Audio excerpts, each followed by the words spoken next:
Hi everybody, this week we create a simple fix for a woodshop dust problem.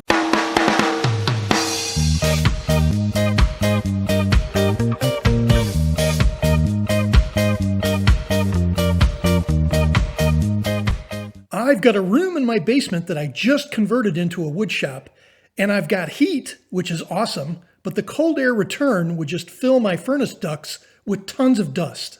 Without a cold air return, the dust would just get sucked into the furnace room anyway. So let's fix that with this custom in-wall filter box.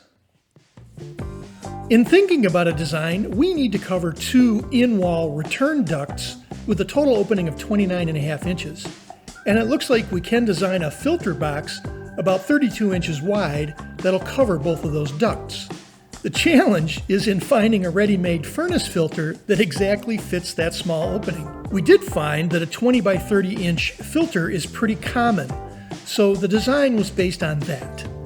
And with an outer dimension of 22 by 32 inches, the inner door will wind up measuring 20.5 by 30.5 inches. My son Matt did the design and build for this project, starting with 1x4 pine cut down into 1 3/4 inch widths. He then cut 45-degree bevels on all four sides to build a simple frame.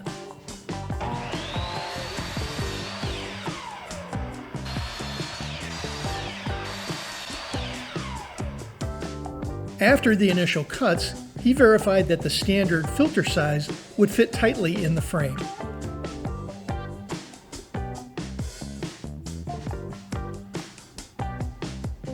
He also cut a small channel into the back of the frame to support some thin cross-support pieces.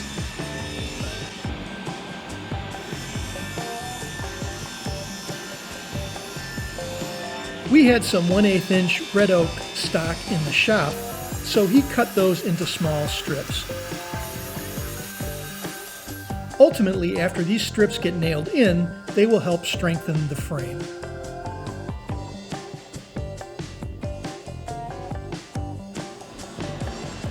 The door was cut from a 2x4 foot craft panel of 1/2 inch medium density fiberboard, or MDF. And MDF will paint up pretty well. Matt also needed to come up with a way to allow airflow through the MDF cover, and evenly spaced cutouts will solve that problem. In fact, Mom decided to pay us a visit down in the shop and grabbed a power tool. Mom in the wood shop.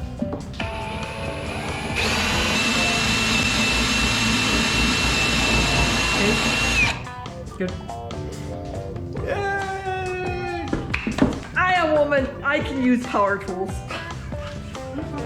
In the end, Matt, and Mom of course, drilled out a total of 63 holes with a 7/8 inch Forstner bit.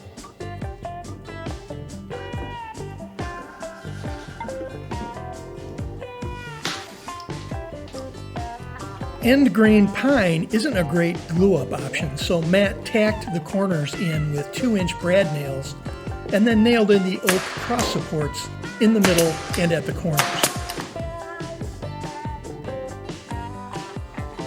When dealing with MDF, it isn't famous for holding screws very well, but a piano hinge with many small screws will work much better than a couple of standard hinges with fewer screws on this 1/2 inch stock. Checking the door fit, it needs to be snug in the frame to provide good seal for the furnace filter.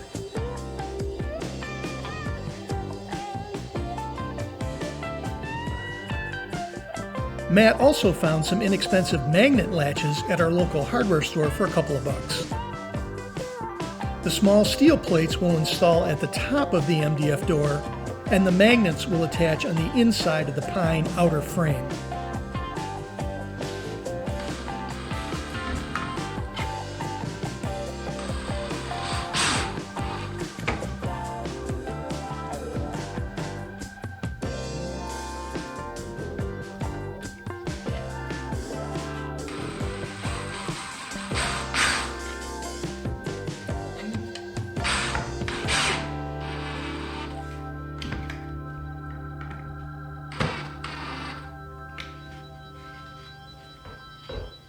The magnet latches actually seem to hold the door pretty well. I think it's actually pretty strong. Cool. Doing some final trim to the cabinet frame, Matt set the router bit a little too deep for a first pass, and the cuts were a little chunky, but the finished result looked pretty good.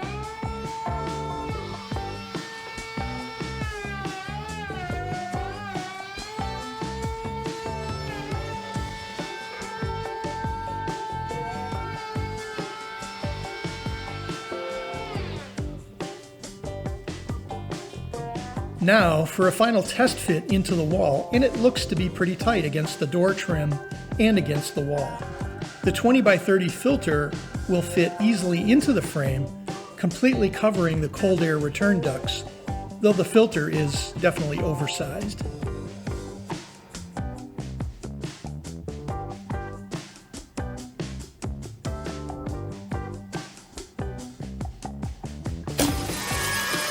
Making sure he had a good seal, Matt caulked the perimeter of the frame and used trim screws into pre-drilled holes. The screws will extend into the stud framing on both sides. Let's pray. This is split.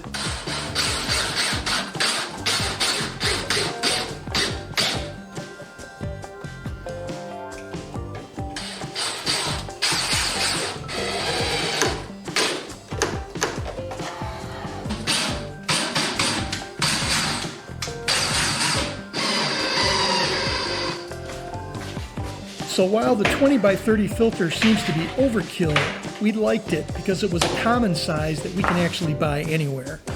And when the suction area on the bottom gets dirty, you can flip the filter over for a second use.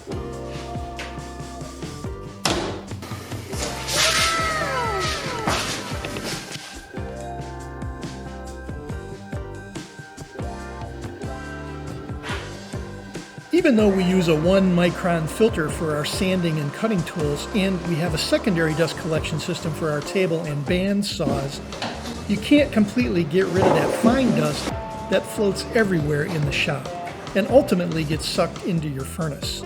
Not anymore. This simple project cost around $40, with the bulk of the expense tied up in the MDF panel, piano hinge, and actual furnace filter. Hey everybody, thanks for watching our little channel, and we hope you choose to subscribe. Take care.